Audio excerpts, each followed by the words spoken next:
이재용 삼성전자 부회장 측이 예고한 대로 1심 결과에 불복해 항소했습니다. 이재용 재판 2라운드가 시작됐습니다. 삼성 측은 1심 재판부가 판단한 묵시적 청탁 등에 대해서 대대적인 반격에 나설 것으로 보입니다.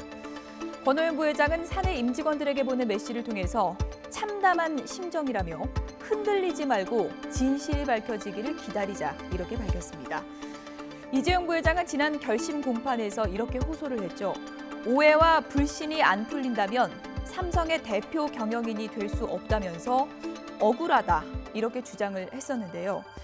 1심 선고로 도덕성의 치명타를 받게 되면서 이재용 부회장이 모든 직위를 내려놓을 수도 있다는 전망이 나오고 있습니다. 2라운드 항소심이 삼성 총수체제의 중대 분기점이 될 것으로 보입니다. 조용성, 김병용 기자가 차례로 보도합니다. 5가지 혐의에서 모두 유죄가 인정돼 징역 5년을 선고받은 삼성전자 이재용 부회장 측이 항소 카드를 꺼내들었습니다. 1심이 법리 판단과 사실을 오해했다는 게 항소 이유입니다. 법률가로서 도저히 수긍할 수가 없습니다. 즉시 항소할 것이고 상급심에서는 반드시 공소사실 전부에 대해서 무죄가 선고될 것을 확신합니다. 하지만 판결문을 보면 삼성이 최순실 씨에게 돈을 주는 것이 곧 박근혜 전 대통령 측에 뇌물을 준 것이라는 판단은 안종범 수첩이 근거가 됐습니다.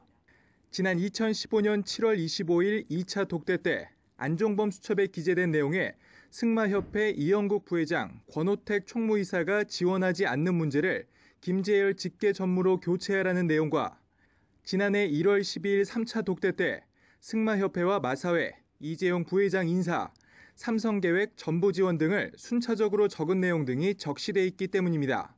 박 전 대통령이 최 씨와 인식을 공유했고 승마 지원의 관심과 지속적인 지원 현황을 인지한 근거로 본 것입니다.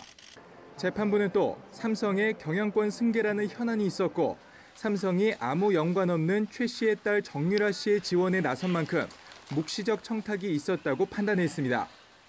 따라서 삼성과 특검 측은 항소심에서 이 두 가지, 즉 묵시적 청탁과 승마 지원 공모 관계를 놓고 치열한 법리 전쟁을 다시 벌일 것으로 보입니다. YTN 조용성입니다.